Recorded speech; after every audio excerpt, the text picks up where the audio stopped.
같이 기도하시겠습니다. 사랑과 자비가 충만하신 거룩하신 아버지 하나님, 참으로 감사를 드립니다. 저희를 구원해 주시고 또 늘 때마다 시마다 함께 해 주심에 참으로 감사를 드립니다. 저희가 이 땅에 사는 목적을 알고 또 주님을 위해서 살 수 있는 시간을 허락하여 주심에 참으로 감사를 드립니다. 저희를 통해서 주님이 계획하신 많은 일들 온전히 이룰 수 있도록 저희에게 능력과 지혜 더해 주시길 간절히 부탁드립니다. 오늘 주일날, 주님의 날, 주님의 말씀을 사모하는 마음으로 나오신 모든 분들에게 주님께서 말씀으로 힘을 더해 주시고 더욱더 주님을 위해서 살 수 있는 마음을 가질 수 있도록 인도하여 주시옵소서. 성도님들 가운데 병중에 고통 가운데 계신 분들이 있다면 주님께서 친히 치료의 손길을 허락하여 주시고 또 고난과 역경과 아무도 알지 못하는 힘든 상황에 있는 분들이 있다면 주님께서 친히 위로의 손길로 어루만져 주시고 또 붙잡아 주셔서 더욱더 주님을 위해서 살 수 있도록 인도하여 주시옵소서. 또 우리 교회를 통해서 주님의 귀한 복음의 역사가 더욱더 활발하게 일어나게 하여 주심에 감사드립니다. 또 많은 곳곳에 해외에 복음이 전파될 수 있도록 인도해 주심에 감사를 드립니다. 이번 주간에 해외 선교를 위해서 일본 오사카로 나가고자 하시는 우리 담임 목사님, 그리고 선교팀, 그리고 중국 심천의 양상용 목사님, 김병교 전사님, 그리고 선교팀 우리 성도님들에게도 오고 가는 모든 과정 속에서 주님의 뜻과 목적을 이루고 돌아올 수 있도록 안전하게 인도하여 주시길 간절히 부탁드립니다. 또 해외 선교로 단기 파송 나가 계신 광주교회 세 분의 전사님들 계십니다. 미국 시애틀의 윤영균 전사님, 러턴의 홍석철 전사님, 키르기스탄 칸트의 고봉산 전사님 나가 계십니다. 그곳에서 주님의 몸된 교회를 세우는데 어렵지 않도록 모든 것 주님께서 함께 해주시고 이루어 주시길 간절히 부탁드립니다. 오늘 주일의 말씀 또한 주 성령님께서 친히 함께하여 주시고 인도하여 주시옵소서. 주 예수님의 이름으로 기도드립니다. 아멘. 같이 말씀 요한복음 4장을 찾겠습니다.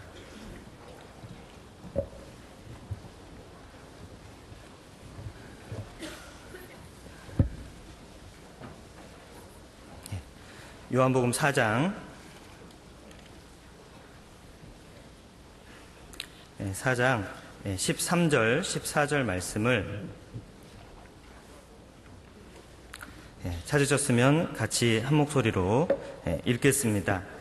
예수께서 대답하여 가라사대 이 물을 먹는 자마다 다시 목마르려니와 내가 주는 물을 먹는 자는 영원히 목마르지 아니하리니 나의 주는 물은 그 속에서 영생하도록 솟아나는 샘물이 되리라. 예, 안녕하십니까? 예, 반갑습니다. 방금 읽었던 말씀처럼 이 물을 먹는 자마다 다시 목마르려니와 그랬습니다. 이 물을 말하고 있습니다. 제가 목이 마릅니다. 그래서 아무튼 좀 전에 그 찬양대에서 불러주신 그 찬양도 참 은혜가 되었습니다. 은혜 아니면 서지 못하리. 다들 앉아 계시는데 저만 서 있습니다. 그래서 은혜 아니면 이곳에 서지 못할 거라고 생각됩니다. 그래서 오늘 같이 말씀을 배우고자 하는 것은 바로 목마른 영혼을 채우시는 주님에 대해서 같이 배우고자 합니다. 벌써 이제 어제 추계 수양회가 주님의 은혜 가운데서 잘 마치게 되었습니다. 엊그제 학예 수양회가 끝난 것 같은데 벌써 이제 가을이 되어서 추계 수양회가 끝나게 되었습니다. 가을 되면 많은 분들은 가을은 독서의 계절이다, 또 결실의 계절이다 라고 말합니다. 그것처럼 우리가 책을 읽기에 좋은 계절이고 또 열매 맺는 아주 풍성한 계절이라는 뜻이라고 생각됩니다. 영적으로도 그리스도인에게도 동일한 은혜의 말이라고 생각됩니다. 말씀을 우리도 읽기가 좋은 계절이죠. 올 한 해 성경을 읽기 위해서 계획하셨던 많은 분들이 얼마만큼 계획대로 읽으셨는지 모르겠습니다. 다시 한번 돌아보셔서 또 성경을 많이 읽을 수 있는 시간을 가지면 좋겠고, 또 결실의 계절로서 많은 이뤄진 영혼을, 우리가 기도하고 있는 영혼들을 돌아보아서 전도할 수 있는 귀한 시간을 가지면 좋겠습니다.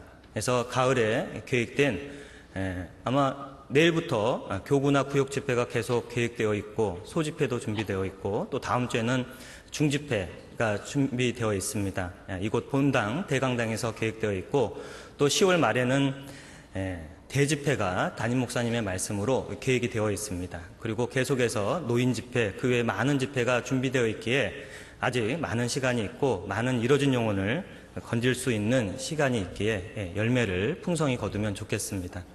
또 가을을 천고마비의 계절이다라고 말합니다. 천고마비란 하늘이 높으니 말이 살찐다라고 말하죠. 그래서 가을은 또한 어떤 계절입니까? 식욕의 계절이죠. 그래서 많은 것을 이렇게 드시는 계절입니다. 그래서 육신의 양식만 많이 드지 마시고 영혼도 살찌우는 시간이 되면 좋겠습니다. 방금 읽었던 말씀은 요한복음 4장에 나와 있는 이 사마리아 여인과 예수님이 만나는 과정이 나오고 그 가운데서 예수님을 통해서 복음이 전파되고 그리스도를 깨닫고 복음이 확장되는 내용이 나와 있습니다. 그래서 우물가에 나온 여인, 우물가에 왜 나왔을까? 물이 필요하겠죠. 목마른 영혼에게 주님께서 찾아오셔서 그에게 진정한 생수를 채워주시는 내용이 이 요한복음 4장에 잘 나타나 있습니다. 그래서 이 목마른 여인을 찾아오신 주님, 그리고 광야 생활 가운데서는 굉장히 물이 필요로 하겠죠. 그곳에서 또한 주님이 반석을 쳐서 물을 주시고 또 늘 때마다 인도하시는 가운데서 그들의 목마름을 채우시는 내용이 성경에 나와 있습니다. 그래서 오늘은 그 목마름에 관한 내용, 그 물에 관한 내용을 같이 교훈받고자 합니다. 사실 이 물의 필요성, 물의 중요성은 우리나라에서는 그렇게 마음에 와닿는 내용은 아닙니다. 왜냐하면 우리나라는 금수강산이어서 웬만하면 물이 많고 그리고 물이 없어도 땅을 파면 이렇게 물이 잘 나오고 하는 나라입니다. 그리고 지금은 말할 것도 없이 집에서 수도꼭지를 틀면 물이 콸콸콸 나오는 그러한 아주 좋은 나라죠. 그러나 최근에는 물 부족 국가에 우리나라가 들어간다는 소식을 들어봤을 겁니다. 이 세상에 물은 많지만 사실 먹을 수 있는 물은 많지 않다고 말합니다. 왜냐하면 이 세상에 가득 찬 물이 많은 것 같은데 사실 바닷물이 97.5% 가까이 차지하고 있고 사실 먹을 수 있는 물은 2.5%에 불과하다라고 말합니다. 근데 그 2.5%의 물도 뭐 북극 남극에 그 빙하에 물이 있고 또 뭐 눈으로 빈 물도 있고 그리고 땅속에 흐르는 물이 있기 때문에 실제 우리가 흐르는 물을 마실 수 있는 건 0.0086%에 불과하답니다. 인터넷에서 찾아본 겁니다. 그래서 그런 것을 보고 우리가 마실 수 있는 물은 참으로 적구나라는 것을 또한 생각해 보고요. 그리고 우리가 지금 살펴보고자 하는 내용은 이스라엘입니다. 그래서 이스라엘은 우리나라와 다르죠. 굉장히 물이 부족한 나라고 광야와 같고 메마른 땅입니다. 그래서 메마른 땅에 다른 어떤 곳보다도 물이 필요합니다. 물은 생명이다라고 말하죠. 왜냐하면 물이 있어야 식물이 자라고 식물이 자라야 또 동물도 살 수 있는 거죠. 그래서 물과 동식물이 있어야 사람이 살 수 있습니다. 그러나 물이 없다면 점점점 다 말라가서 모든 것들이 메마르게 되고 죽어가게 될 겁니다.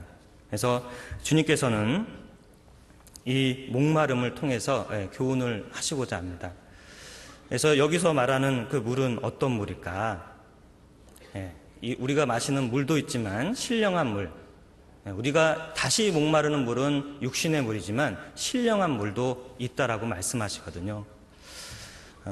이런 외화도 한번 본 적이 있습니다. 이스라엘에서는 물이 너무나 소중하다라는 표현으로 만약에 광야에 한 두 사람이 걸어가고 있었답니다.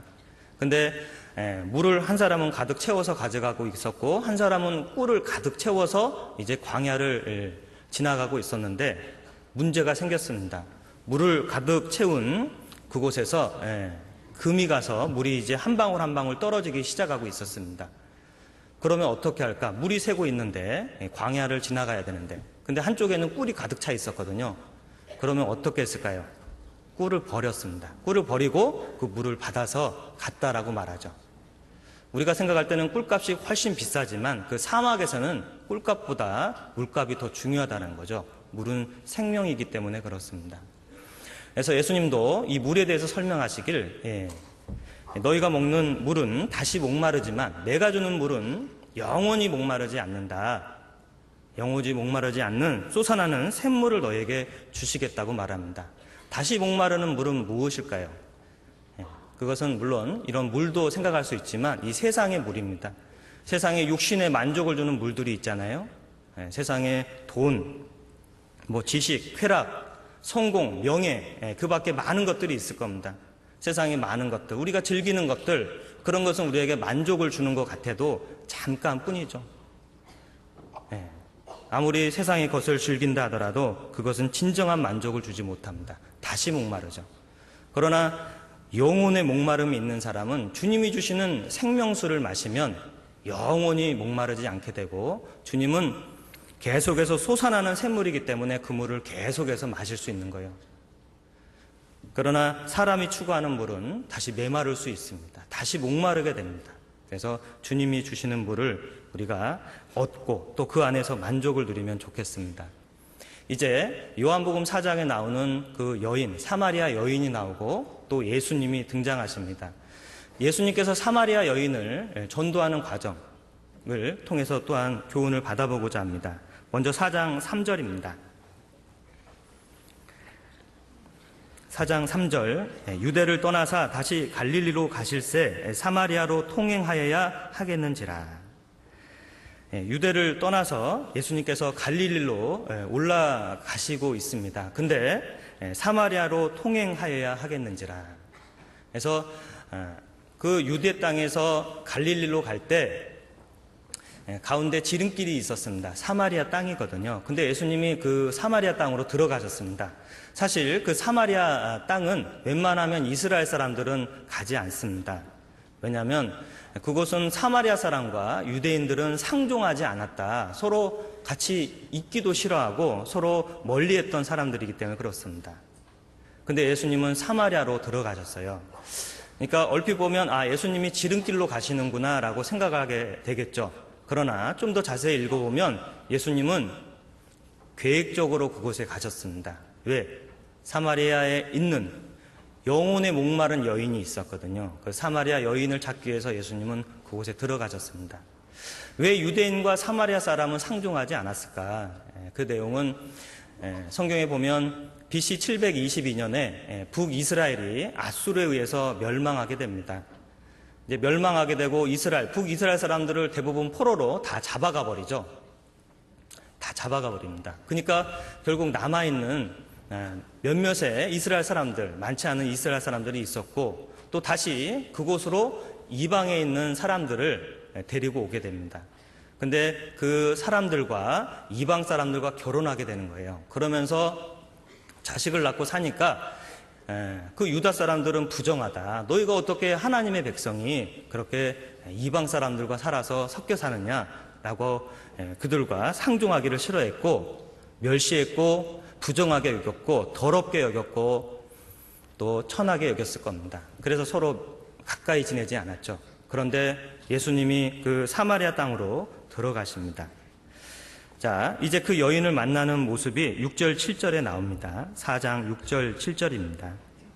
거기 또 야곱의 우물이 있더라. 예수께서 행로에 고나여 우물 곁에 그대로 앉으시니 때가 제6시쯤 되었더라. 사마리아 여자 하나가 물을 길러 왔음에 예수께서 물을 좀 달라 하시니, 예수님께서 우물 곁에 오셨고 행로에서 고나다라는 건 피곤하다 이 말이죠. 그 말씀은 예수님은 신성, 하나님과 동등된 분이신데 그분이 이 땅에 오셔서 육신의 모습을 입었기 때문에 걸어 다니실 때는 피곤하다는 것을 일깨워 주십니다. 근데 예수님이 우물 곁에 앉으셨죠. 그때 사마리아 여자가 물을 길러 들어왔습니다. 그 시간이 제6시쯤 되었더라라고 말씀하시죠. 이 6시는 우리나라 아침 6시가 아니라 우리나라 시간으로 계산해 보면 낮 12시입니다. 낮 12시에 그 여인이 우물가에 나왔죠.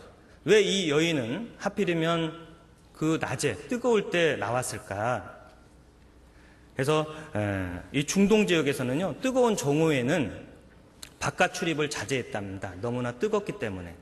근데 이 여인은 그 뜨거운 시간에 물을 길러 왔습니다. 그 우물가에 가보면 자기 아는 사람도 없는데 혼자 외롭게 그 시간에 나왔죠. 그 뒤에 내용을 보면 이 여인은 마음이 공허한 여자였고 늘 남들에게 비난을 받았습니다. 그 내용은 많은 남자와 많은 남편과 살았던 여인이었거든요. 그래서 사마리아 사람들, 유대인들이 가까이 하지 않던 사마리아 사람들도 그 사마리아 여자에게는 비난을 했습니다. 부정하다, 수근수근하고 저 여자하고 살면 남편이 다 죽어. 그래서 저 여자는 뭐 남편 잡는 귀신인가 봐, 천년 묵은 여우인가 봐, 아마 뒤에서 쑥싹쑥싹 했을지 모릅니다. 그래서 이 여인은 참으로 그런 가운데서 살아도 사는 게 아니고 참으로 외롭고 그 마음의 공허한 가운데 살아가고 있었습니다. 그때 예수님께서 우물가에 있었죠. 그리고 그 여인에게 말을 합니다. 물을 좀 달라라고 말했죠. 예수님께서 물을 좀 달라라고 말했습니다. 그 여인은 그 물을 줄 수 있었겠죠. 근데 그 여인은 어떻게 말을 했습니까? 9절에 보면 사마리아 여자가 가로되 당신은 유대인으로서 어찌하여 사마리아 여자 나에게 물을 달라 하나이까? 라고 차갑게 말을 합니다. 왜 이 여인은 차갑게 예수님에게 왜 나에게 물을 달라고 합니까? 라고 말했을까요? 첫 번째, 예수님이 못생겨서, 아마 잘생겼으면 바로 물 떠다가 좀 드세요 하고 했을 텐데 아마 좀 안 생겨서 그러지 않았을까. 근데 사실 그게 꼭 근거 없는 말은 아닙니다. 성경에 보면 예수님은 흠모할 만한 아름다운 게 없다라고 말했고요. 또 성경에 보면 예수님에게 어떤 사람이 네가 나이 50도 못 되었는데 아브라함을 아느냐? 아브라함을 보았느냐? 그랬거든요. 예수님이 나이가 33살에 돌아가셨거든요. 30대 초반인데 50도 못 되었느냐? 이 말은 상당히 나이 들어 보일 수도 있지 않았을까, 그런 생각도 해보게 됩니다. 그러나 그 정답은 뒤에 나와 있죠. 사실은 당신은 유대인으로서 어찌하여 나에게 물을 달라고 합니까? 유대인은 사마리아 사람과 상종하지 않죠. 정답은 유대인과 사마리아 사람이 서로 가까이 지내지 않기 때문에 바로 그런 말을 듣고 그 여자는 차갑게 말을 했습니다. 어떻게 예수님을 유대인인지 알아봤을까? 예수님은 딱 한마디밖에 안 했잖아요. 물을 좀 달라. 근데 그 여자가 당신 유대인인데 라고 했던 것은 아마 예수님의 옷차림이나 그 물을 좀 달라 하는 억양 속에서 그 유대인인 것을 알았던 것 같습니다. 그 여자는 차갑게 말을 했지만 사실 마음속으로는 깜짝 놀랐을 겁니다. 유대인들은 사마리아 사람과 말하기도 싫어했고 또 특히 여자에겐 더욱더 말하지 않았을 거거든요. 근데 예수님은 먼저 그 여인을 기다렸고 그 여인이 오니까 물을 좀 달라라고 친절하게 말씀하십니다. 그것은 먼저 공감대를 형성하는 겁니다. 그래서 예수님은 복음을 전할 때 보면 먼저 다가가셨고 그분에게 접촉점을 찾고 그 물이라는 공통점은 있었거든요. 나는 목마르고 그 우물가에 나온 여인은 물을 줄 수 있으니까 물을 좀 달라라고 말했습니다. 그 말은 그 여인에게 부담되는 말이 아니었죠. 뭐 예수님이 뭐 밥을 좀 달라, 좀 잠 좀 재워줘라 그러면 부담이 됐겠지만 물을 좀 달라는 것은 얼마든지 줄 수 있는 말이었습니다. 그래서 주님이 먼저 다가가서 말을 건네셨죠. 그래서 그 당시 사회적 장벽을 예수님이 무너뜨렸던 거고 그 여인에게 다가가셨고 그 여인의 마음을 헤아리기 때문에 존중하는 마음으로 물을 좀 달라라고 말했습니다. 우리도 어떤 사람에게 복음을 전할 때는 그런 예수님처럼 때에 맞게 각 사람에 맞게 다가가서 전도하는 게 필요합니다. 근데 잘못하면 느닷없이 하나님 믿어야 된다고, 안 믿으면 지옥 간다고, 지옥 가면 나 책임 안 진다고 이렇게 협박형으로 전하는 것도 지혜는 아닐 겁니다. 어떤 분은 또 무시하죠. 그것도 모르냐고, 당신은 몇 번 말씀드려야 깨닫냐고 이렇게 무시할 수도 있을지 모릅니다. 그리고 윽박형, 무조건 막 큰 소리 쳐서 하는 경우, 그것은 좀 지혜로운 방법은 아닐 거라고 생각됩니다. 예수님은 각 사람에 맞게 다가가셨죠. 그래서 그 앞장에 보면 바리새인에게는 어떻게 합니까? 네가 거듭나지 아니하면 하나님 나라를 볼 수 없느니라. 물과 성령으로 나지 아니하면 네가 거듭나지 못한다라고 말씀하신 것처럼 그 바리새인은 구약을 배웠던 사람이기 때문에 그러한 말씀을 하실 수 있었던 거죠. 그래서 그 사람의 이해할 수 있는 표현을 주님은 가셔서 하셨던 겁니다.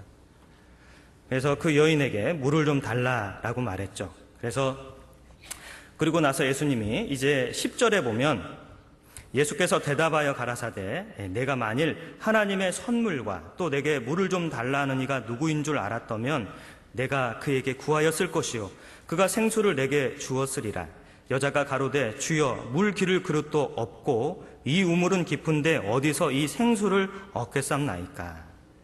그래서 이제 예수님이 말을 바꾸셔서 이렇게 말합니다. 자, 네가 하나님의 선물과 너에게 지금 물을 달라고 하는 사람이 누구인 줄 알았다면 오히려 네가 나에게 생수를 구했을 것이다.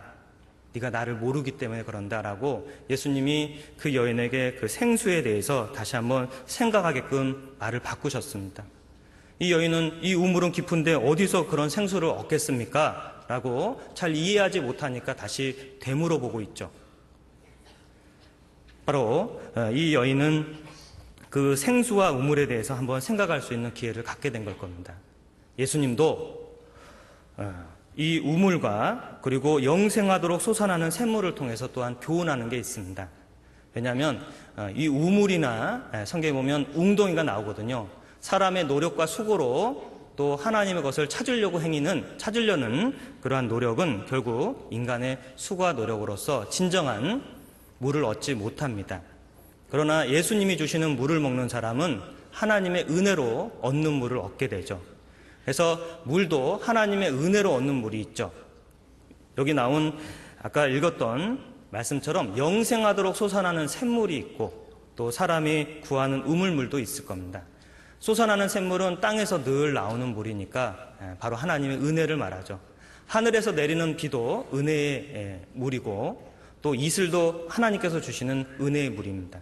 그리고 강물도 은혜의 물이죠. 그러나 이런 우물이나 웅덩이는 인간의 수고와 노력으로 얻으려고 하는 물이라고 말할 수 있습니다. 여기를 잡으시고 예레미야 2장입니다. 예레미야 2장 13절입니다.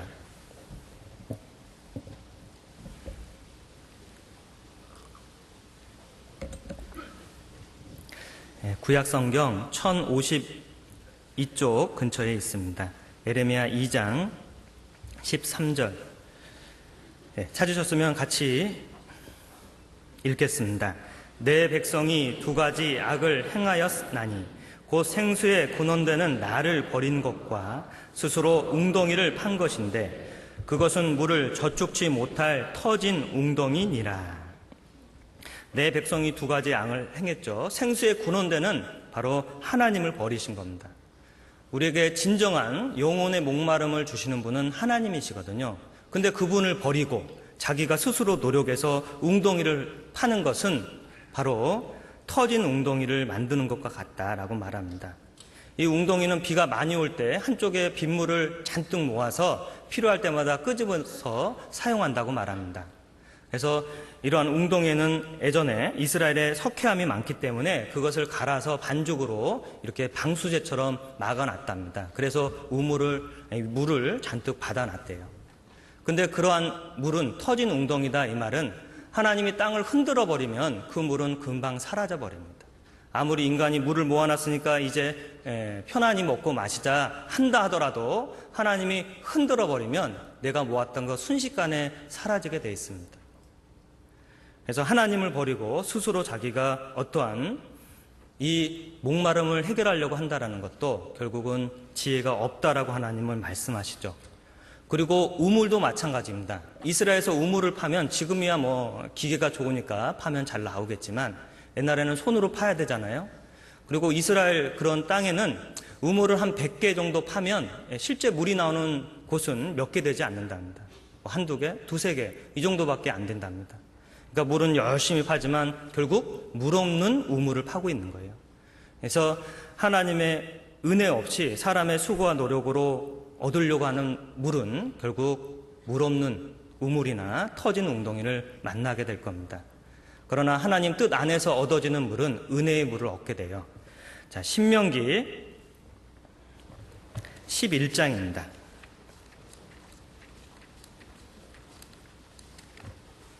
11장 13절 14절입니다.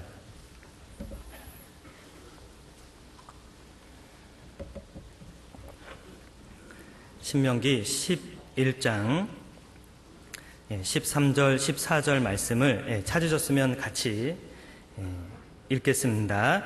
내가 오늘날 너희에게 명하는 나의 명령을 너희가 만일 청종하고 너희의 하나님 여호와를 사랑하여 마음을 다하고 성품을 다하여 섬기면 여호와께서 너희 땅에 이른 비 늦은 비를 적당한 때에 내리시리니 너희가 곡식과 포도주와 기름을 얻을 것이요. 너희가 하나님의 명령을 청종하고 또 하나님을 사랑해서 마음을 다하고 성품을 다하여 섬긴다면 하나님이 너희 땅에 이른 비, 늦은 비를 적당한 때에 내려주시고 그것을 통해서 곡식과 포도주와 기름을 풍성히 얻게 된다라고 말합니다. 이 하늘에 내리는 비는 하나님의 은혜의 비거든요. 이 은혜의 비는 전적으로 하늘에 의지할 수밖에 없는 인간의 겸손과 낮아지는 모습을 표현하고 있는 거죠. 사람이 하나님을 의지할 때 하나님은 그때 때에 맞게 은혜의 비를 주십니다. 근데 하나님 말씀에 불순종하면 그 은혜의 비가 그친다라는 표현도 있거든요. 바로 밑에 16절 17절입니다. 제가 읽어 올려드리겠습니다. 너희는 스스로 삼가라. 두렵건대 마음에 미혹하여 돌이켜 다른 신들을 섬기며 그것에게 절함으로 여호와께서 너희에게 진노하사 하늘을 닫아 비를 내리지 아니하여 땅으로 소산을 내지 않게 하심으로 너희가 여호와의 주신 아름다운 땅에서 속히 멸망할까 하노라. 너희가 다른 신을 섬기고 그것에게 절함으로 여호와께서 너희에게 진노하사 하늘을 닫아서 비를 내리지 아니하게 한다. 그래서 소산을 내지 못하게 한다. 그죠? 이 세상의 식물, 곡식, 이 모든 건 하나님의 은혜로 내리는 겁니다. 근데 언제 은혜의 비가 끝입니까? 사람이 우상을 섬기고 죄를 지을 때 하나님의 은혜가 그치게 된다고 돼 있거든요. 만약에 비가 풍성히 내리다가 비가 안 내려 보십시오. 그러면 점점 땅은 메말라 갈 겁니다. 우리의 육신도 마찬가지죠. 우리는 늘 물을 가까이 있으니까 풍성하게 마실 수 있습니다. 그러나 물이 없다면 아마 계속 목말라가고 점점점 목말라가고 아마 하루 종일 물을 안 마신다면 간절히 물을 찾게 될 겁니다. 우리에게 주위에 풍성한 물이 있다는 것도 우리 육신에게는 만족을 주잖아요. 그것처럼 이런 은혜도 하늘에서 내려야 진정한 은혜가 되고 또 성경에 보면 이스라엘 땅은 비를 흡수하는 땅이요라고 11절에 되어 있습니다. 11절에 너희가 건너가서 얻을 땅은 산과 골짜기가 있어서 하늘에서 내리는 비를 흡수하는 땅이요. 너희가 이제 건너가서 얻을 땅, 그 가나안 땅은 젖과 꿀이 흐르는 땅이고 하늘에서 비를 흡수하는 아주 좋은 땅이라는 표현입니다. 그죠? 이것은 우리의 마음밭도 표현할 수 있습니다. 어떤 사람이 하나님의 은혜를 잘 받아들입니까? 좋은 땅은 말씀을 들으면 쭉쭉 마음에 받아들이죠. 스펀지처럼. 그러나 단단한 땅은, 굳은 땅은 아무리 비가 내려도 그 속에 들어가지 않습니다. 우리의 마음도 마찬가지죠. 주일날 말씀을 사모하는 마음으로 나오신 분들은 자그마한 말씀 한 구절에도 큰 힘을 얻을 겁니다. 그러나 마음이 단단하신 분은 아무리 많은 말씀을 들어도 그 마음이 단단하기 때문에 은혜가 되지 않을 거예요. 그래서 하나님이 원하시는 땅은 비를 흡수하는 그런 땅이 되기를 원하십니다. 그리고 이슬도 하나님의 은혜죠. 그래서 성경에 보면 이슬에 관한 표현도 있는데요. 시편 133편에 보면 형제가 연합하여 동거함이 어찌 그리 선하고 아름다운고 머리에 있는 보배로운 기름이 수염 곧 아론의 수염에 흘러서 옷깃까지 내림 같고 홀몬의 이슬이 시온의 산들에 내림 같도다. 거기서 여호와께서 복을 명하셨나니 곧 영생이로다 라고 말씀하십니다. 형제가 연합하여 동거할 때 합력해서 하나가 될 때 하나님께서 홀몬의 이슬이 시온의 산들에 내림 같다. 하나님의 은혜가 이제 쭉 그 산으로 내려가게 되어서 점점 풍성하게 물로 전달될 것이다 라고 말합니다.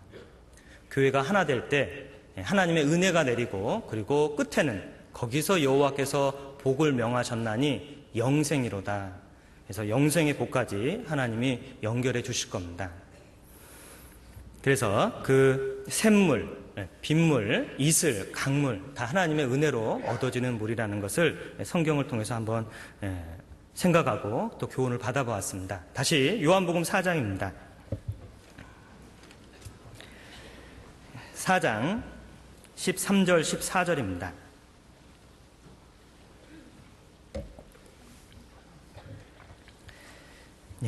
예수께서 대답하여 가라사대 이 물을 먹는 자마다 다시 목마르려니와 내가 주는 물을 먹는 자는 영원히 목마르지 아니하리니 나의 주는 물은 그 속에서 영생하도록 솟아나는 샘물이 되리라 그랬습니다. 이 물을 먹는 자는 다시 목마르다. 그러나 내가 주는 물은 영원히 목마르지 않는 영생하도록 솟아나는 샘물을 주겠다. 즉 예수님이 그 여인에게 물을 달라라고 말씀했고 점점점 대화하는 가운데서 내가 주는 물은 이런 물과 같지 않고 영생하도록 솟아나는 샘물을 주겠다라고 이제 일반적인 대화에서 단순한 말에서 이제 영적인 대화로 주님은 바꾸셨습니다. 그래서 우리도 복음을 전할 땐 먼저 서로 공감대를 형성해야죠. 서로 관계를 갖고 서로 좋은 관계를 맺어야 됩니다. 근데 어떤 경우에는 관계는 좋아요. 서로 사이는 좋고 말은 잘합니다. 그러나 끝에까지 가면서 아무런 그 영혼에 대한 말, 그 영혼의 구원에 관한 말, 이뤄진 영혼을 건지기 위한 간절한 기도 가운데 그 영혼에게 했던 말이 없다면 그건 안타까운 거잖아요. 어떤 소년들이 축구 시합을 늘 했답니다. 소년 축구팀이 있어서. 근데 시합을 할 때마다 그 팀이 아이들이 지는 거예요. 그러니까 한 아버지가 가서 그 아이들에게 야, 너희들 도대체 축구 시합하는 목적이 무엇이냐? 왜 이렇게 시합을 하느냐라고 물어보니까 어떤 아이들이 큰 생각 없이 우리가 시합하는 건 우리가 공을 잘 다루거든요. 계속해서 우리가 공을 잘 다루고 헤딩도 잘하고 나름대로 드리블도 잘합니다. 라고 말하고 있었어요. 야, 너희가 그게 중요한 게 아니다. 시합을 하는 목적은 골대에 골링을 넣는 게 중요한 거다. 그걸 넣지 않으면 결국 시합은 지게 돼 있다. 그처럼 우리가 어떤 사람하고 관계는 잘하고 개인적인 관계는 잘 맺는 기술은 있지만 그 영혼에 대한 이뤄진 영혼의 갈급함이나 그 영혼을 위해서 기도하고 그 영적인 말을 하지 않는다면, 그러다가 만약에 그 영혼이 우리 가까이서 떠나간다면 우리는 아마 마음 아파하고 통곡할지도 모릅니다. 분명히 때가 있었고 좋은 관계를 맺었는데 관계만 생각하는 겁니다. 그 이뤄진 영혼을 건질 마음이 더욱 중요하잖아요. 우리가 복음을 간절히 전하고자 하는 가장 큰 이유는 내일 일을 알 수 없기 때문에 그렇잖아요. 근데 그 관계만 생각하다가 영적인 대화를 못 나눈다면 그것 또한 안타까운 것일 겁니다. 그래서 예수님은 그 물에서 신령한 물, 영생의 물에 대해서 그 생각할 수 있게끔 말을 바꾸셨습니다. 그리고 실제로 이 영생의 물을 얻지 못하면 그 영혼은 영원히 목마른 곳에 가죠. 지옥이 어떤 곳입니까? 영원히 목마른 곳입니다. 지옥이 고통스러운 것, 뜨거워서도 고통스럽지만 목말라서도 고통스럽다라고 되어 있습니다.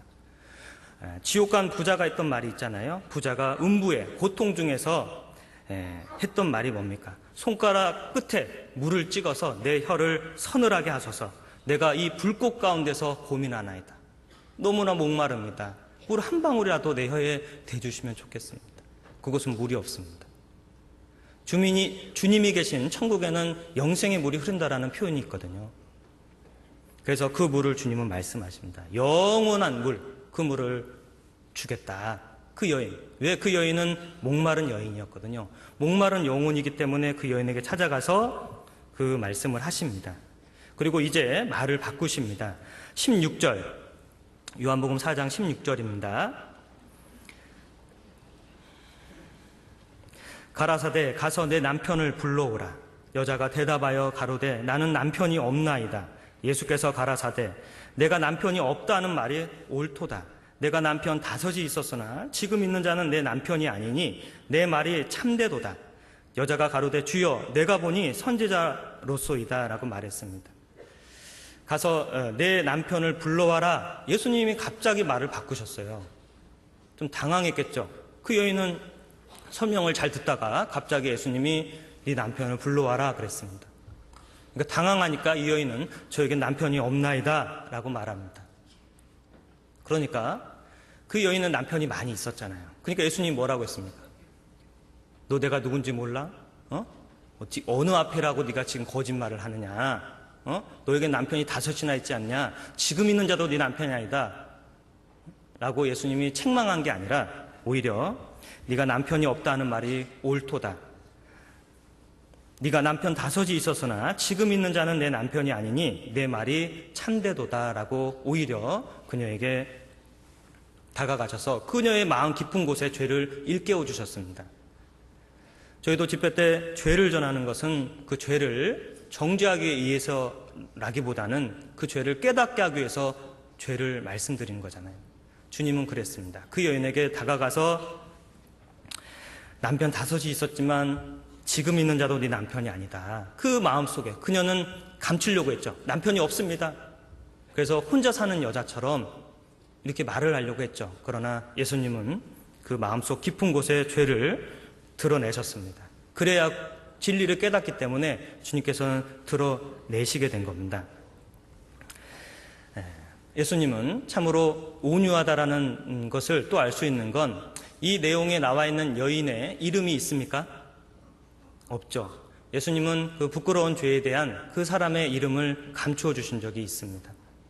예수님 옆에 달렸던 한 강도가 구원을 받았습니다. 한 강도. 그러나 그 강도의 이름을 아십니까? 우리는 그 이름을 모릅니다. 그래서 우리는 가급적 통일로 해서 강영제로 부르기로, 강도이기 때문에 강영제. 그리고 이 사마리아 여인은 어떻을까요? 이름 모르니까 사자매라고 해야 될 것 같습니다. 사자매. 그래서 나중에 천국에 가면 아마 이름을 알게 될 겁니다. 예수님께서는 그 간음 중에 잡힌 여인의 그 이름도 드러내지 않았습니다. 그처럼 예수님의 그 온유한 모습을 또한 볼 수가 있습니다. 주님께서 이 여인에게 그 남편의 말을 꺼냈던 건 그 여인의 죄를 깨닫지 못하면 절대 진리를 깨닫지 못하기 때문에 주님께서는 그 안에 있는 그 남편에 관한 그 죄에 대한 것을 끄집어내셨습니다. 그래서 깜짝 놀랬겠죠. 그래서 주여 내가 보니 선지자로소이다 라고 말합니다. 이제 이분이야말로 진정한 선지자구나. 이제 지나가는 한 이스라엘 사람, 유대인으로 알았다가 점점점 대화를 나누는 가운데 그분은 내 마음 깊은 곳을 깨닫게 하는 하나님과 같은 신성을 가지신 분이라는 걸 알게 되었습니다. 아무것도 말하지 않았는데 내 마음 깊은 곳을 들여다보셨고 그 깊은 곳을 말씀하셨다는 것을 알고 예수님의 신성을 깨닫고 그리고 그녀의 죄성을 완전히 드러나게 되었습니다. 그러는 가운데서 결국 예수님이 그리스도라는 것을 영접하게 되죠. 25절 26절입니다. 여자가 가로되 메시아 곧 그리스도라 하는 이가 오실 줄을 내가 아노니 그가 오시면 모든 것을 우리에게 고하시리이다. 예수께서 이르시되 내게 말하는 내가 그로라 하시니라. 여자가 가로되 메시아 곧 그리스도라 하는 이가 오실 줄을 내가 알고 있습니다. 그래서 그 그리스도에 대한 마음, 메시아에 관한 마음을 이 여인은 가지고 있었던 거예요. 그러니까 예수님께서 내가 말하는 내가 그로다 라고 그 예수님이 구원자이시며 구세주란 것을 말했을 때 그 여인은 바로 그분을 영접하게 됩니다. 그래서 우리가 전하는 복음과 쭉 과정이 일치하는 모습을 또한 보게 되죠. 이 여인은 예수님을 영접하고 그리고 나서 어떻게 했을까요? 그녀는 이제 외치게 되죠. 사실 얼핏 보면 우연히 그 여인이 예수님을 만난 것처럼 보이지만 사실 예수님이 그 여인을 찾아온 거예요. 그 여인을 건지기 위해서 그 목마른 그 영혼을 건지기 위해서 주님이 찾아오신 겁니다. 그 찬송에도 우리 어르신들이 좋아하는 찬송이 있습니다. 목마른 사슴이 시냇물 찾듯 나의 주님 이 죄인을 찾으셨도다. 목마른 사슴이 시냇물이 찾듯이 나의 주님이 죄인을 찾아왔습니다. 그 사마리아 여인, 아무도 알아주지 않던 그 여인을 찾아와서 구세주를 영접하게 했습니다. 그리고 나서 그 여인이 했던 행동이 무엇일까요? 28절로 30절입니다. 28절로 30절, 여자가 물동이를 버려두고 동네에 들어가서 사람들에게 이르되 나의 행한 모든 일을 내게 말한 사람을 와보라. 이는 그리스도가 아니냐 하니 저희가 동네에서 나와 예수께로 오더라. 여자가 어떻겠습니까? 물동이를 버려뒀다라는 것은 과감했죠. 물동이를 우린 보통은 세워두고, 물동이를 놔두고 갔다 이렇게 해도 되잖아요. 그 여인은 이 물이 중요하지 않다는 걸 깨달았습니다. 가장 중요한 게 무엇일까? 이 복음을 전하는 게 가장 중요한 일이구나 라는 걸 깨달았기 때문에 이 세상이 주는 것들, 다시 목마르는 물보다 바로 하나님이 주시는 영생의 물이 가장 중요하다는 걸 깨닫고 동네에 들어갔습니다. 이 동네에 들어갔다라는 것 또한 교훈이죠. 왜냐하면 동네 사람들, 물론 자기 가족들도 있겠지만 자기를 비난했던 사람도 있을 겁니다. 근데 그 여인은 그것을 자기 가족에게만 전했다고 되어 있지 않았어요. 동네에 들어가서 그 여인은 와봐라 그랬어요. 와보라. 이는 그리스도가 아니냐라고 외쳤거든요. 그러니까 사람들이 이제 예수님께로 나아오더라 라고 말씀하시죠. 이 여인의 했던 행동은 참으로 아름다운 모습입니다. 구원을 받았을 때 그 여인은 자기가 중요하게 생각했던 것을 다 내려놓고 복음을 전하는 게 가장 중요하구나. 그리고 자기가 가려서 복음을 전한 게 아니라 구원을 받았기 때문에 잃어진 영혼들에 대한 긍휼히 여기는 마음이 생기게 되었습니다. 넓은 마음이죠. 웬만하면 자기를 비난했던 사람에겐 좋은 말 해주고 싶지 않고 또 좋은 걸 주지 않으려는 마음도 있을 겁니다. 근데 주님의 사랑은 한없이 넓기 때문에 그 여인은 그렇게 할 수 있었던 거죠. 원래 그 여인이 그랬던 여인이 아니고 주님이 그렇게 변화시켜 준 겁니다. 근데 우리의 모습은 어떨까? 그것도 한번 생각해 보게 됩니다. 혹시 나는 조건적으로 복음을 전하지 않을까? 만약에 이 여인이 혼자만 그리스도를 깨닫고 조용히 물동이를 들고 집에 가서 난 구원받았다고 하고 지나가는 사람 보면서 저렇게 구원받지도 못한 것들 하면서 비난하고 있다면 뭔가 잘못된, 뭔가 이상한 그런 모습일 거예요. 근데 우리의 모습이 그렇게 조건적으로 복음을 전하고 있다면 우리가 이 여인을 통해서 교훈을 받아야 됩니다. 그래서 동네에 들어가서 와봐라. 그녀가 했던 복음 전하는 방법은 어렵지 않아요. 와보라라는 아주 간단한 방법으로 복음을 전했습니다. 우리가 가서 에덴 동산이 비송강, 기슭강, 힙대길, 유브라데, 거기가 어딘 줄 아냐 하면서 이렇게 설명해서 그분을 전도한 게 아니라 와봐라, 와서 들어봐라 라고 말했습니다. 그는 자기를 전한 게 아니라 예수님께 연결해 줬죠. 와서 그리스도를 만나봐라. 그리스도를 만나면 된다 라고 연결을 해줘요. 그래서 많은 사람이 그 그리스도에게 나아갑니다. 결국 39절, 40절 여자의 말이 그가 나의 행한 모든 것을 내게 말하였다 증거하므로 그 동네 중에 많은 사마리아인이 예수를 믿는지라. 사마리아인들이 예수께 와서 자기들과 함께 유하기를 청하니 거기 이틀을 유하시네 그랬습니다. 여자의 말이 나의 행한 모든 것을 내게 말하였다. 나의 모든 것을 주님은 알고 계시고 나에게 그리스도를 일깨워 주셨다라고 여자가 증거했습니다. 아마 이 여인은 사람들에게도 말하기도 부끄러워할 수도 있어요. 그동안 항상 혼자만 다녔고 늘 마음에 죄책감에 눌려 있었거든요. 근데 구원을 받으니까 그런 거를 부끄러워하지 않았습니다. 그래서 적극적으로 말수가 적어도 내성적이어도 주님 주신 사랑을 생각해서 입이 열리고 많은 사람에게 복음을 증거했습니다. 아마 복음을 증거할 때 어떤 분은 그래? 가서 들어보자 라고 오신 분도 있겠지만 어떤 분은 싫다라고 거부하는 분도 있을 거예요. 그러나 때가 되면 주님께서 계속해서 우리가 두려워하지 않고 그리고 적극적으로 복음을 전한다면 많은 사람들이 예수님을 다시 만나게 될 겁니다. 성경에 보면 선을 행하되 낙심하지 말지니 피곤하지 아니하면 때가 이름에 거두리라 그랬습니다. 복음을 전하다 보면 낙심할 때가 있잖아요. 힘들 때가 있습니다. 지칠 때가 있습니다. 그러나 피곤하지 아니하면, 피곤하다는 말로 다른 말로 표현하면 포기하지 아니하면 때가 이름에 거둔다라고 되어 있습니다. 그래서 그 영혼에 대해서 계속 기도하고 계속 적극적으로 나아간다면 결국 우리는 진실을 전하기 때문에, 참을 전하기 때문에, 진리를 전하기 때문에 그 마음이 열리게 될 겁니다. 그래서 계속해서 두드리는 마음을 가지면 좋겠습니다.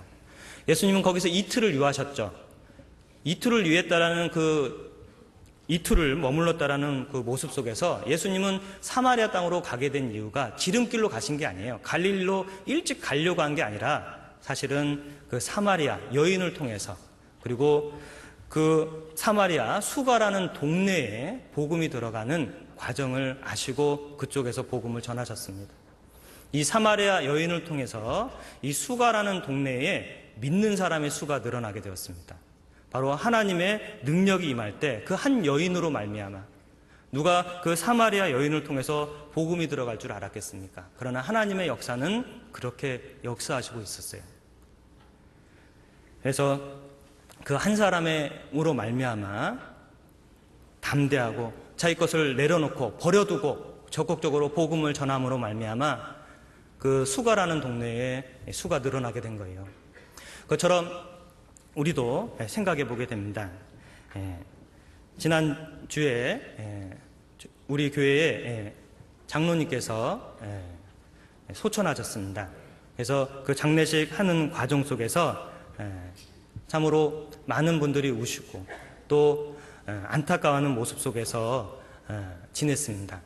그러나 그 모습 속에서 또 하나 생각했던 건, 장로님 일찍이 구원받으시고 또 교회를 위해서 저희가 이렇게 숫자가 늘어날 수 있는 건 초창기에 맨 처음에 누군가 많은 희생과 헌신을 했던 모습이 있었기 때문에 이 복음이 증거된 것처럼 그 장로님의 그 삶 속에서 그것을 생각해 보게 되었습니다.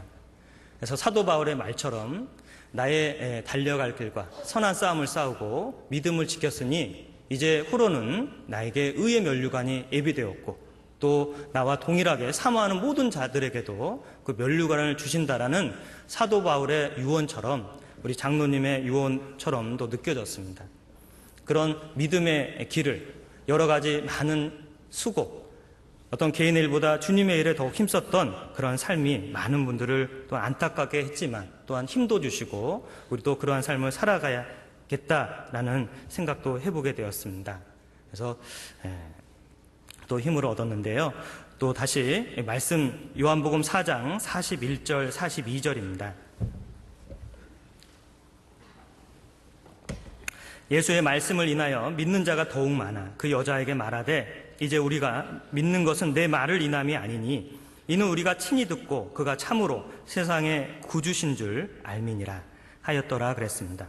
그 여자에게 말하되 이제 우리가 믿는 것은 네 말 때문에 믿는 게 아니다. 사마리아 여자, 물론 그 여자 때문에 우리가 인도는 받았지만 이제 우리가 믿는 거는 친히 듣고 그분이 참으로 세상의 구주신 걸 이제 우리가 알았다라고 말하고 있습니다. 우리가 전도했던 분들이 그런 말을 할 때 참 기쁘잖아요.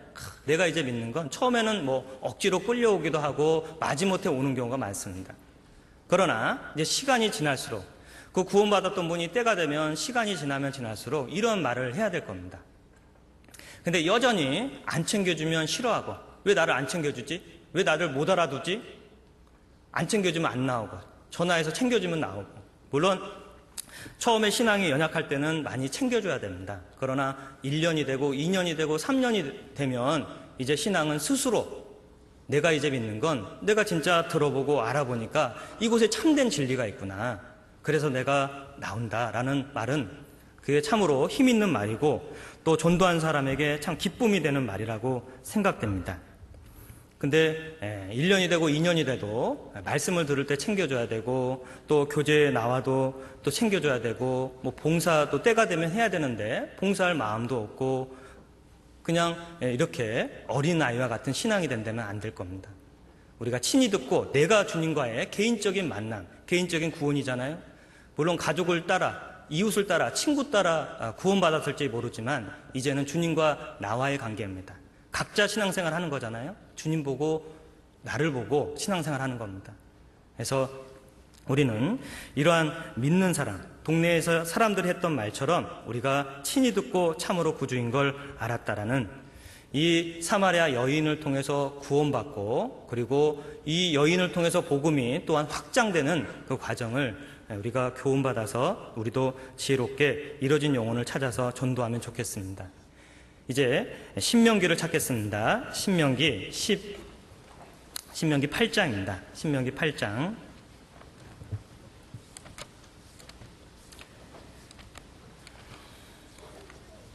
8장 15절 16절입니다.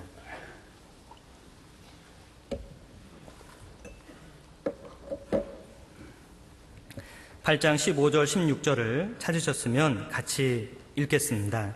너를 인도하여 그 광대하고 위험한 광야 곧 불뱀과 전갈이 있고 물이 없는 간조한 땅을 지나게 하셨으며 또 너를 위하여 물을 굳은 반석에서 내셨으며 내 열조도 알지 못하던 만나를 광야에서 내게 먹이셨나니 이는 다 너를 낮추시며 너를 시험하사 마침내 내게 복을 주려 하심이었느니라. 너를 인도하여 광대하고 위험한 광야. 인도했다는 것은 홍해바다를 건넜을 때를 말하는 거예요. 구원받은 후에도 예수님의 은혜 가운데 예수님이 주시는 늘 그 물을 우리는 공급을 받아야 됩니다. 왜냐하면 방금 읽었던 내용처럼 홍해바다를 가르시고 이스라엘 백성이 나와서 바로 아름다운 가나안 땅이 있었던 게 아니라 광야가 기다리고 있었습니다. 광야는 광대하고 그리고 위험한 광야입니다. 불뱀도 있고 정갈도 있으며 물이 없는 간조한 땅이었습니다. 즉 하나님의 은혜 없이는 살 수 없는 그러한 땅이었죠. 근데 주님께서 그러한 땅으로 인도하신 건 너를 낮추시고 너를 시험해서 마침내는 복을 주려 한다. 즉 우리의 신앙을 단련시켜서 이 광야는 하나님의 훈련 장소였습니다. 광야 같은 환경에서 구원받은 사람을 훈련시켜서 단련시켜서 주님의 귀한 일꾼으로 쓰시고자 하는, 또 우리가 늘 하나님 앞에 교만할 수 없는 우리를 낮추시고 그리고 주님 뜻대로 살아갈 때 마침내는 복을 주려고 그 길을 인도하셨습니다. 물을 굳은 반석에서 내셨다라고 말했잖아요. 이 굳은 반석은 또 성경에 보면 예수님을 표현합니다. 이 반석에서 나오는 물, 그것이 또 좋은 물이잖아요. 자, 고린도전서 10장을 찾겠습니다. 고린도전서 10장 신약성경 274쪽 근처에 있습니다. 고린도전서 10장 1절로 4절입니다. 형제들아 너희가 알지 못하기를 내가 원치 아니하노니 우리 조상들이 다 구름 아래 있고 바다 가운데로 지나며 모세에게 속하여 구름과 바다에서 세례를 받고 다 같은 신령한 식물을 먹으며 다 같은 신령한 음료를 마셨으니 이는 저희를 따르는 신령한 반석으로부터 마셨음에 그 반석은 곧 그리스도시라 라고 말씀하십니다. 구름 그리고 바다로 지나게 하셨죠. 불기둥, 구름기둥으로 인도하셨고 그리고 바다를 통과해서 홍해바다를 건너게 하셨고 그리고 광야에서는 신령한 식물과 신령한 음료를 주셨다. 즉 하나님이 주시는 음식을 먹었다라는 거예요. 하나님이 주시는 만나를 주시고 하나님이 주시는 물을 마셨기 때문에 그 물은 반석으로부터 마셨는데 그 반석은 그리스도다. 그래서 우리가 그 목마름을 해결할 수 있는 가장 근원은 어디이냐? 바로 그리스도라라고 말씀하십니다. 물 중에서 좋은 물은 어디에 있습니까? 아마 지하 깊은 곳, 그리고 천연 안반수, 그죠? 땅속 깊은 곳에 바이틈에 있는 물들이 또 좋은 물일 겁니다. 그래서 주님께서는 그 깊은 곳에서 그리스도를 알아갈 때 신령한 물을 주십니다. 잠언도 찾겠습니다. 잠언 20장.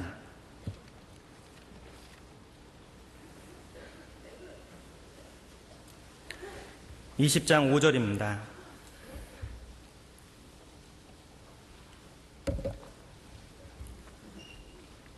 구약성경 931쪽 근처에 있습니다.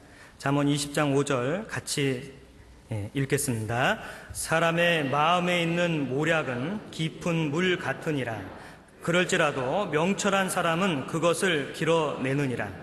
사람의 마음에 있는 모략, 계획이죠. 그것은 깊은 물이다. 그럴지라도 명철한 사람은 그 상대방의 그 계획을 길어낼 수 있다라고 말합니다. 마치 어떠한 적군이 몰래 계획을 세웠습니다. 아무도 모르게. 근데 아군 쪽에서 적의 그 계획을 알아냈다면 그것을 대비하고 준비할 수 있을 겁니다. 적의 그 깊은 모략이 있잖아요. 그러나 명철한 사람은 그것을 길어냅니다. 대표적으로 명철한 사람, 제갈공명이죠. 제갈공명은 적군의 그 비밀을 알아내서 적과 싸워서 이겼던 내용이 나옵니다. 근데 이 내용처럼 주님이 주시는 물도 바로 하나님의 깊은 비밀도 우리가 길어낼 수 있어요. 세상 사람은 길어내지 못합니다. 그러나 구원받은 사람은 주님의 깊은 비밀을 알아낼 수 있습니다. 성경에 보면 하나님의 비밀인 그리스도 안에는 지혜와 지식의 모든 보화가 감추어져 있느니라 그랬습니다. 하나님의 비밀은 그리스도거든요. 근데 그 그리스도 안에는 지혜와 지식의 모든 보화가 감추어져 있다.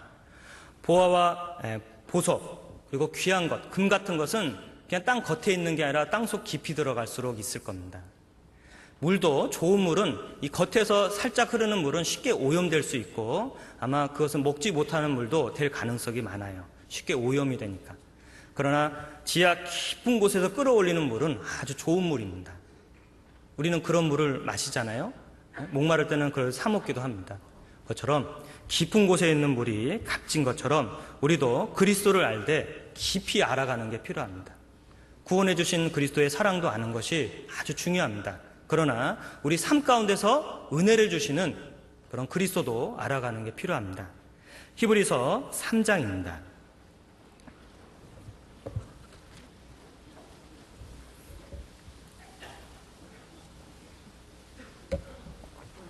신약성경 355쪽 히브리서 3장 1절입니다. 찾으셨으면 같이 읽겠습니다. 그러므로 함께 하늘에 부르심을 입은 거룩한 형제들아 우리의 믿는 도리의 사도시며 대제사장이신 예수를 깊이 생각하라 그랬습니다. 믿는 도리의 사도시고 대제사장이신 예수를 어떻게 생각합니까? 깊이. 그죠? 예수님을 깊이 알면 알수록 거기서 우리에게 큰 만족이 오는 거예요. 근데 우리 자신의 환경이나 자신을 자꾸자꾸 생각하고 묵상할수록 어떠한 일을 계속해서 묵상할수록 그것은 유익이 안 될 때가 많습니다. 그러나 힘들수록 오히려 주님을 바라보고 주님을 깊이 생각하면 그 일을 이겨낼 수도 있다라고 말씀하시죠. 그래서 주의 모든 일을 묵상하며 주의 행사를 깊이 생각하리이다라는 시편의 말씀도 있습니다. 주의 모든 일을 묵상하는 거예요. 주님의 일을 묵상하고 주님이 얼마나 전지전능하신가, 얼마나 사랑이 많으신가라는 것을 깊이 묵상할수록 그리고 깊이 생각할수록 우리는 많은 것을 얻을 수 있는 거예요. 그래서 이 마지막 때일수록 주님께서는 기근이 온다, 기갈이 올 것이다. 아모스에 보면 내가 기근을 땅에 보내리니 물이 없어 가람이 아니다. 물이 없어서 목마른 게 아니다. 그래서 여호와의 말씀을 듣지 못한 기갈이 올 것이다 라고 말합니다. 지금은 우리에게 풍성한 말씀이 준비되어 있습니다. 우리 교회 인터넷 사이트를 들어가도 되고 얼마든지 주위 돌아보면 풍성한 말씀이 주위에 있습니다. 그리고 주일 말씀도 있지만 수요 말씀, 또 구역 모임, 또 전체 어머니 모임, 봉사회, 또 그 밖에 많은 모임에도 말씀과 교제가 있습니다. 그곳에 가면 풍성한 것을 또한 얻을 수 있고 또 주님을 생각할 때 우리가 기쁨이 회복될 수 있다는 것도 알게 됩니다. 또 찬송가에도 그런 찬송이 있습니다. 구주를 생각만 해도 내 맘이 좋거든 주 얼굴 배울 때야 얼마나 좋으랴. 구주를 생각만 해도 내 마음이 좋거든 주 얼굴 배울 때야 얼마나 좋겠느냐. 주님을 생각하면 주님을 만나고 싶은 갈망이 생깁니다. 우리의 목마름, 주님을 만나고자 하는 갈망도 있어야 됩니다. 근데 주님이 우리를 만나기 위해서 주님은 지금 천국을 준비하시고 다 준비했습니다. 근데 주님이 쫙 나타나는데 우리는 별로 관심이 없다면 당황스럽겠죠. 예를 들면 제가 6개월 단기 선교 갔다 왔는데 제가 오는 날 터미널에 아내가 안 보여요. 어디 갔지? 집에 갔더니 초인종을 눌렀더니 문도 안 열어줘. 이제 비밀번호 누르고 들어갔더니 아내가 침 흘리고 자고 있다면 저희 아내가 그랬다는 게 아닙니다. 만약에 그랬다면 굉장히 실망이 되겠죠. 주님은 우리도 주님을 만나고 싶어 해야 될 겁니다. 그러면 서로 만났을 때 기뻐할 겁니다. 우리의 아픔, 슬픔, 그것을 주님은 닦아주시고 그 안에 우리는 만족을 누릴 수 있을 겁니다. 그래서 우리가 주님을 깊이 생각하는 것도 계속해서 우리가 말씀 가운데서 주님의 깊은 비밀을 알아가면 좋겠습니다. 출애굽기 15장입니다.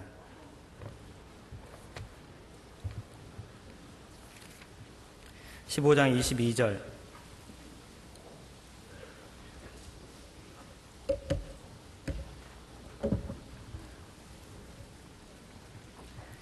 (22절부터) 24절입니다. 제가 읽어 올리겠습니다. 모세가 홍해에서 이스라엘을 인도하며 그들이 나와서 수르 광야로 들어가서 거기서 사흘 길을 행하였으나 물을 얻지 못하고 마라에 이르렀더니 그곳 물이 써서 마시지 못하겠으므로 그 이름을 마라라 하였더라. 백성이 모세를 대하여 원망하여 가로되 우리가 무엇을 마실까 하매. 이 내용은 모세가 홍해에서 이스라엘 백성을 인도해서 이제 광야로 들어갔습니다. 근데 사흘 길을 지났는데 물이 없는 거예요. 근데 나중에 참고 해서 물을 만났습니다. 근데 그 물이 마라라는 곳이었고 그 물은 써서 마시지 못할 물이었습니다. 그러니까 이스라엘 백성들이 이제 모세를 대하여 원망합니다. 이렇게 쓴 물을 우리한테 주면 어떻게 하냐? 이 물을 우리가 어떻게 마실 수 있느냐라고 모세를 원망하기 시작합니다. 모세가 이제 하나님께 부르짖었더니 하나님께서 한 나무를 지시하시니 그가 물에 던짐에 물이 달아졌더라. 25절 말씀이죠. 그러니까 하나님께서 한 나무를 지시했고 던지니까 그 쓴물이 이제 단물로 바뀌었습니다.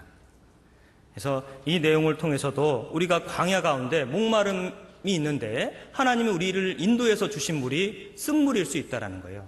쓴물은 무엇입니까? 이 세상에서 얻는 물은 쓴물이 많이 있어요. 그게 바로 고난의 물이죠. 하나님이 은혜를 주신 건 고난도 받게 하신다는 말씀처럼 의인에게 고난이 없다라고 말씀하신 적이 없습니다. 성경에 보면 의인은 고난이 많으나 여호와께서 그 모든 고난에서 건지시는도다 그랬거든요. 의인은 고난이 많습니다. 그러나 여호와를 의지하지 않고 여호와를 바라보지 않고 여호와가 계시는 곳에 떠난다면 그 고난을 이겨내지 못할 겁니다. 그러나 의인은 고난이 많지만 하나님이 역사하시는 곳에서 함께 있다면 하나님이 그 모든 고난에서 건지신다라고 말씀하시죠. 물이 쓴물이 있죠. 고난입니다. 인생은 고난을 위해 났거든요. 우리가 구원을 안 받아도 고난이 있고 구원을 받아도 고난이 있습니다. 근데 주님을 위해서 받는 고난은 나중에 복과 영광으로 우리에게 돌아온다고 되어 있습니다. 근데 한 나무를 던졌는데 왜 그 물이 갑자기 달아졌을까? 그 나무에 뭐 신령한 능력이 있을까요? 하나님의 능력이 임했기 때문에 물이 달아지게 된 겁니다. 그래서 이 나무를 우리는 십자가로 교훈받을 수도 있습니다. 십자가가 있으면 그 쓴물도 단물로 변화시켜 줍니다.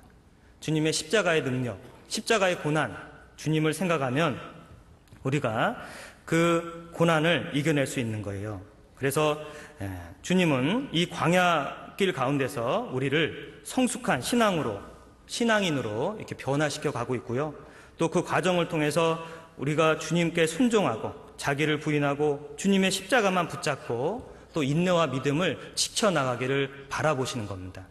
그 십자가를 의지할 때 쓴물이 달아졌더라라고 말합니다.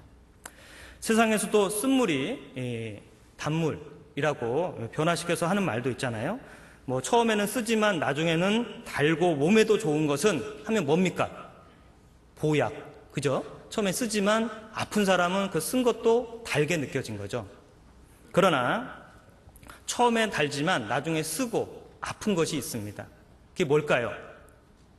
술. 처음엔 달죠. 아, 달다. 근데 나중에 마시면 나중에 속이 쓰게 돼 있습니다. 그것처럼 이 세상 물은 처음에는 단 것처럼 느끼지만 나중에는 우리 속을 쓰리게 만듭니다. 상처를 주죠.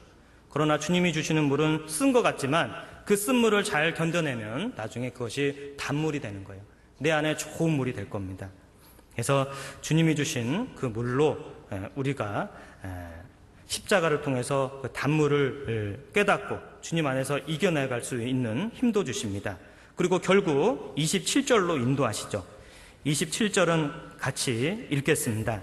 그들이 엘림에 이르니 거기 물샘 12과 종려 70주가 있는지라. 거기서 그들이 그 물 곁에 장막을 치니라. 그들이 어디에 이르렀습니까? 엘림에 이르렀다. 엘림에는 물샘 12이 있었고 종려 70주가 있는 아주 풍부한 안식처로 인도했습니다. 즉 하나님께서는 그들을 마라드에 있는 엘림으로 인도할 계획이 있었거든요. 우리에게 고난도 있지만 그 고난도에 더 풍성한 은혜로 채워주십니다. 그리고 이 엘림을 지나서 다시 이스라엘 백성은 광야로 가죠. 그래서 광야에서 또 많은 과정을 겪지만 결국 그들은 어디로 갑니까? 젖과 꿀이 흐르는 가나안 땅으로 인도하시는 거예요. 우리도 이 세상에서 고난도 있지만 또 아픔도 있고 슬픔도 있지만 또 주님께서 또 형통한 날도 주십니다. 두 가지를 병행해서 늘 우리가 하나님을 의지하게끔 주님은 우리를 만들어 가십니다. 그리고 고난도 주님께서는 감당할 고난을 주시고 그리고 그 감당치 못할 쯤에는 또한 피할 길을 주셔서 능히 그 고난을 감당하게 하십니다. 우리 각자에게 있는 고난은 감당할 고난이라고 말씀하셔요. 물론 사람에 따라 성도님들에 따라 이 고난의 차이가 다 있습니다. 그러나 여러분의 믿음을 큰 고난이라면 그 믿음을 견딜 수 있기에 아마 그분의 믿음을 크게 보셔서 더 큰 고난을 주셨을지 모릅니다. 남들은 위로할 수 없지만 주님은 그 고난을 이겨낼 힘을 주신다고 말씀하시고 잠시 뒤에 마라가 있지만 엘림으로 주님은 인도하실 겁니다. 사사기 15장입니다.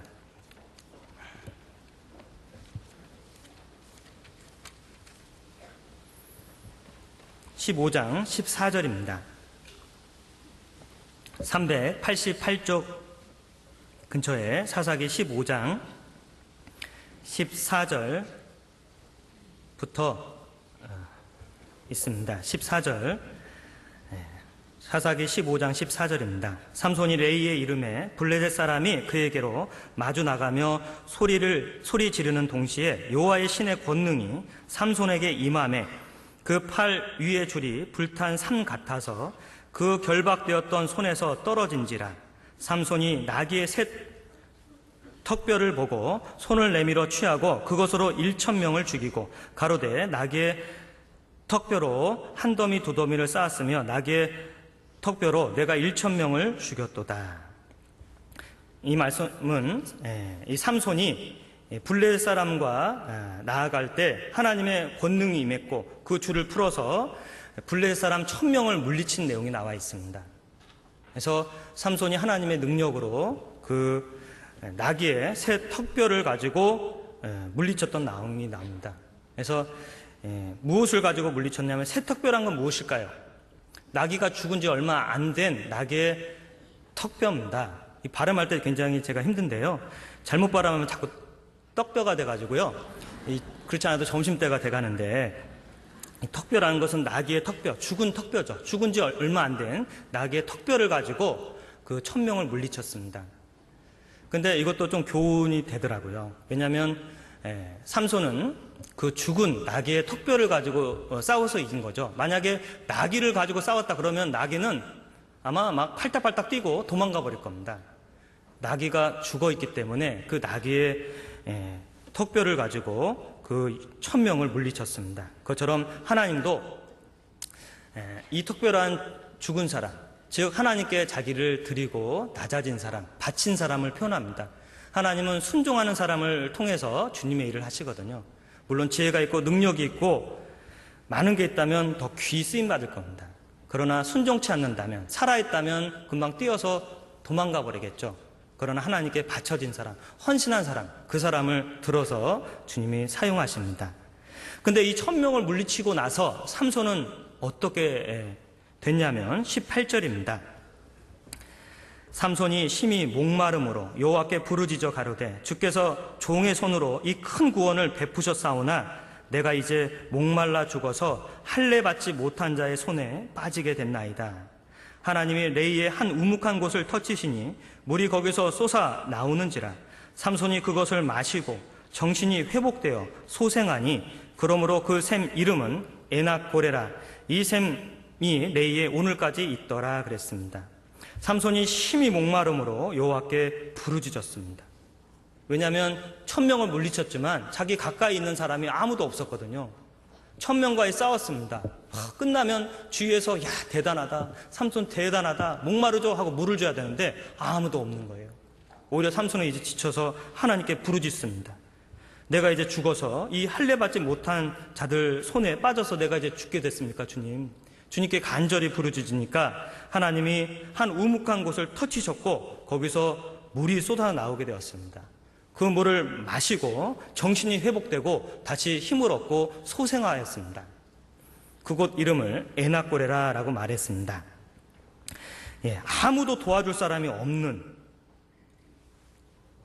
삼손의 모습에서 우리도 이 삼손의 1000명과의 싸움은 마치 세상과의 싸움일 수도 있습니다. 죄악과의 싸움일 수 있고 보이지 않는 많은 싸움이 우리 앞에 놓여 있습니다.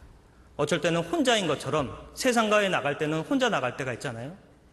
그 안에 혼자 싸울 때 지칠 때가 있고 뭔가 싸워서 이겼다 했지만 결국 힘들고 외로울 때가 있습니다. 그때 어떻게 해야 될까요? 목마를 때, 지칠 때 부르짖어야 됩니다. 부르짖으면 하나님이 거기서 다시 힘을 주시는 물을 주시는 거예요.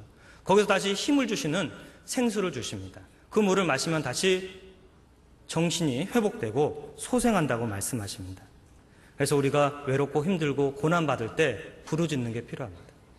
우리는 얼마나 삶 가운데서 부르짖었는가 모르겠습니다. 진짜 괴로울수록 힘들수록 그 부르짖는 자의 음성을 주님은 들으시고 또한 그 물로 채워주시는 것을 알게 됩니다.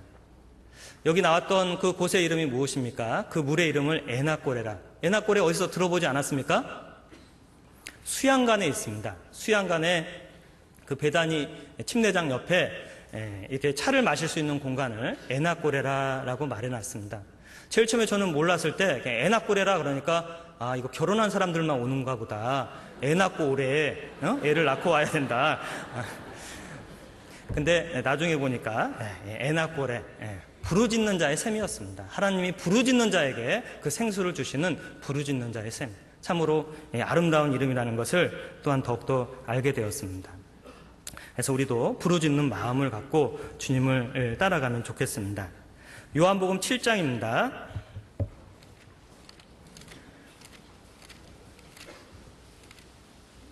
37절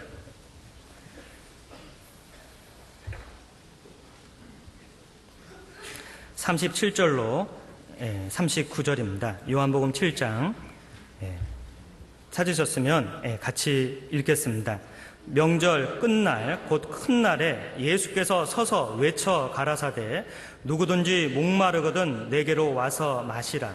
나를 믿는 자는 성경의 이름과 같이 그 배에서 생수의 강이 흘러나리라 하시니 이는 그를 믿는 자의 받을 성령을 가르쳐 말씀하신 것이라. 됐습니다. 요한복음 7장에도 예수님께서 외쳐서 말씀했죠. 누구든지 목마르거든 내게로 와서 마셔라. 나를 믿는 자는 성경의 이름과 같이 그 배에서 생수의 강이 흘러나리라 라고 예수님께서 크게 외치셨습니다. 목마른 자는 나에게 나와라. 그러면 내가 그 배에서 생수의 강이 흘러나리라 라고 말했습니다. 이 배는 어떤 배일까요? 1번 나주배, 2번 타는 배, 3번 우리의 인격배. 어떤 배일까요? 3번입니다. 2번이면 타는 배면 타는 배에서 생수의 강이 흘러나면 어떻게 돼요? 배는 점점 가라앉게 됩니다. 죽게 되는 거죠. 그러니까 이 배는 우리의 이 육신의 배보다 우리 안에 있는 심령을 말하죠. 그래서 예수님이 주시는 그 성령의 역사가 있으면 우리 안에 성령의 강이 흘러나와서 우리 영혼을 늘 만족해 하고 충만케 해준다라는 의미입니다. 그래서 우리는 성령의 공급함을 뜻하고 있는 거예요. 우리는 구원받으면 연약한 존재지만 우리 안에 성령님이 내 안에 들어오셨고 그래서 내 안에 늘 차고 넘치는 것을 은혜로 공급해 주신다. 그래서 성령의 공급을 받으면 늘 차고 넘치는 상태를 이루게 됩니다. 그래서 술 취하지 말라. 이는 방탕한 것이니 곧 성령의 충만을 받아라 그랬습니다. 그러니까 성령은 약해질 수도 있고 충만해질 수도 있죠. 휴대폰도 오래 쓰면 점점점 약이 달아지는 것처럼, 다시 약을 충전하면 충만해지는 것처럼, 우리 매일매일의 삶도 늘 성령의 인도하심을 알고 주님의 말씀과 또 교제와 그리고 전도와 교제 가운데서, 봉사 가운데서 우리가 힘을 얻고 늘 충만케 채우는 게 필요합니다.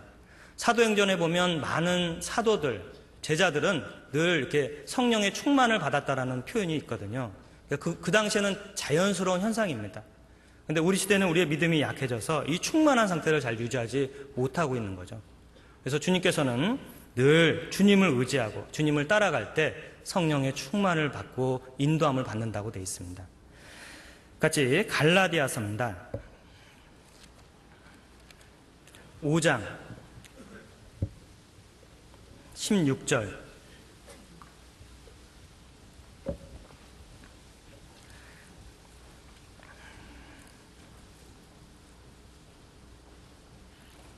(5장 16절)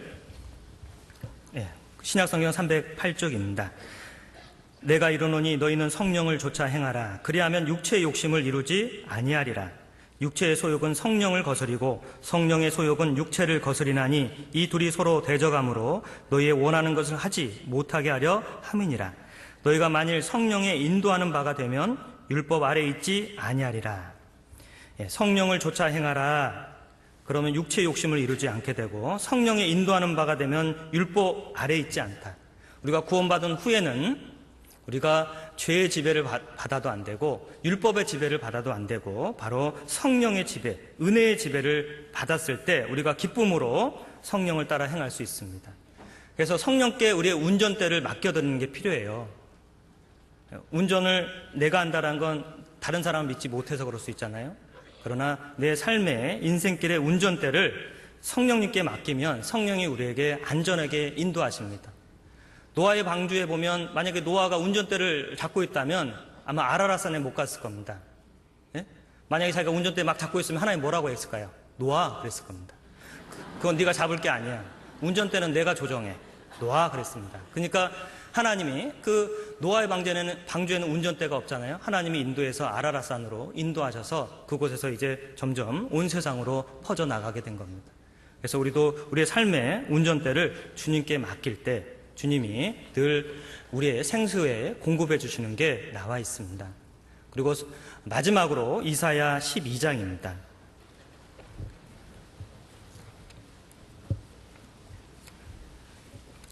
이사야 12장 2절 3절입니다. 구약성경 980쪽입니다.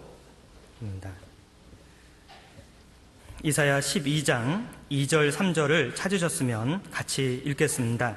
보라, 하나님은 나의 구원이시라. 내가 의뢰하고 두려움이 없으리니 주 여호와는 나의 힘이시며 나의 노래시며 나의 구원이심이라. 그러므로 너희가 기쁨으로 구원의 우물들에서 물을 기르리로다. 하나님은 나의 구원이시고 나의 힘이시고 노래시며 구원이십니다. 그러므로 너희가 기쁨으로 구원의 우물들에서 물을 기르리로다 그랬습니다. 하나님이 예비해 놓으신 우물은 우물들이죠. 아주 풍성한 물을 준비해 놓으시고 초대하신 겁니다. 우리가 구원을 받았다면 말하는 이뤄진 영혼을 초대해야 됩니다. 와보라라는 외침처럼 초대하면 이곳에는 구원의 우물들 부족하지 않습니다. 누구든 모셔와도 다 구원받을 수 있는 충분한 물이, 하나님이 주시는 구원의 물이 준비되어 있습니다. 그래서 그 물로 우리는 이뤄진 영혼을 전도해야 되며, 그리고 우리 신앙적으로도 구원의 우물들이 있는 교회에 나와서 너 늘 물을 공급받고 우리 영혼이 충만해지고 또 말씀과 교제 또 봉사 가운데서 늘 힘을 얻어서 많은 이뤄진 영혼을 건지면 좋겠습니다. 같이 기도하시겠습니다. 주님 감사합니다. 오늘 주님의 말씀을 통해서 목마른 자를 주님은 찾으시고 또 목마른 자를 영원한 생명수로 채워주신다라는 것을 배우게 되었습니다. 구원받은 후에도 이 광야 같은 곳에서 늘 때마다 시마다 인도해 주시고 또 늘 교회 안에서 또 말씀과 또 풍부한 많은 것들로 우리의 영혼의 목마름을 채워주심에 감사드립니다. 이 목마름을 얻고 해결하고 더욱더 주님을 위해서 살 수 있는 힘을 얻도록 도와주시고 또 저희 교회를 통해서 올 한 해 계획하신 많은 일들 이룰 수 있도록 인도하여 주시옵소서. 앞으로 계획된 많은 집회에도 많은 이뤄진 영혼들 나와서 구원받아서 또 주님께 영광을 돌리는 귀한 집회가 되도록 주님께서 인도하여 주시옵소서. 오늘 계획된 모든 일정도 주님께서 함께하여 주시옵소서. 주 예수님의 이름으로 기도드립니다. 아멘.